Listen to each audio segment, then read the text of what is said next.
Le sujet de votre décryptage dans l'Info Éco, aujourd'hui, Lynn Rifaille. Bonjour Lynn. Bonjour Pauline. Lynn, si les pays d'Afrique ont aujourd'hui un grand besoin de financement, c'est parce que leurs économies ont été fragilisées, bien sûr, par la pandémie de Covid-19. Oui, ces besoins de financement existaient déjà avant la pandémie, Pauline, mais ils sont accentués avec la crise économique induite par la pandémie de Covid-19. Elle a constitué un choc pour les économies africaines en touchant de plein fouet des secteurs clés comme le tourisme pour certains pays, les exportations de pétrole dans d'autres pays.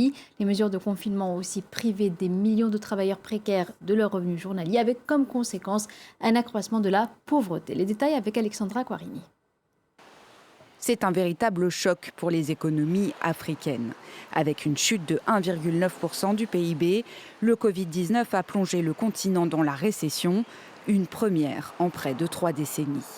Parmi les pays les plus affectés, ceux qui dépendent du tourisme comme les Seychelles, les Comores ou la Tunisie, qui ont vu leur PIB s'effondrer.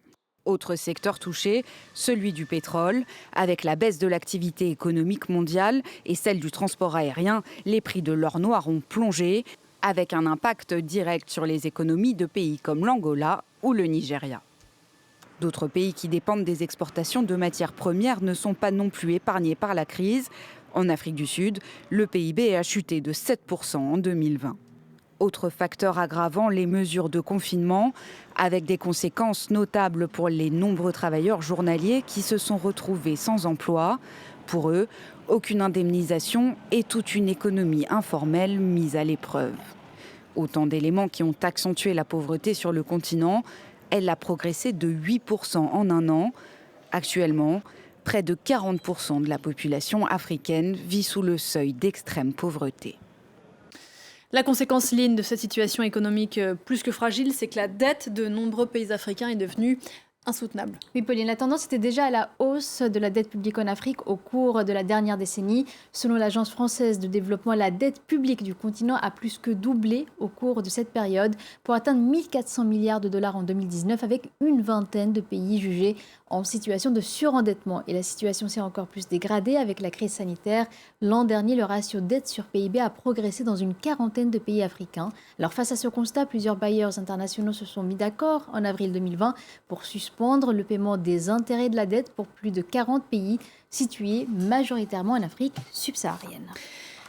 Mais aujourd'hui, l'idée, c'est qu'il faut aller plus loin que cette initiative. C'est d'ailleurs tout l'enjeu de ce sommet aujourd'hui à Paris. Oui, Pauline. Et d'abord, il y a la réponse de court terme qui sera apportée car la crise sanitaire a surtout privé de nombreux pays de leurs réserves de change, c'est-à-dire des dollars et des euros qu'ils reçoivent quand ils exportent des matières premières comme le pétrole ou quand ils accueillent des touristes. Alors pour combler ce manque de devises, une des pistes est de recourir à un instrument du FMI qui s'appelle les DTS ou droits de tirage spéciaux. 34 milliards de dollars devraient être mis à disposition des pays d'Afrique à partir de l'automne pour faciliter le paiement des importations. Écoutez les explications de Jihad Azour, le directeur du département Afrique du Nord et Moyen-Orient au sein du FMI.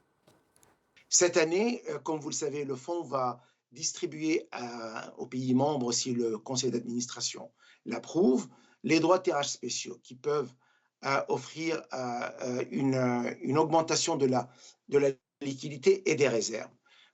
Mais aussi, le fonds reste toujours mobilisé à la fois sur les aspects financiers pour aider les pays avec lesquels on a des programmes, mais aussi pour aider dans les politiques. Et je pense que c'est là, politique, assistance technique et assistance financière, c'est voilà l'équation de notre aide pour les pays de la région. Et puis d'autres pistes sont aussi à l'étude pour alléger le fardeau de la dette des pays africains. L'idée de l'allègement, voire de l'annulation de la dette sera sur la table, même si elle ne fait pas l'unanimité. Et puis l'autre question, c'est celle de la dette contractée par les États auprès des créanciers privés.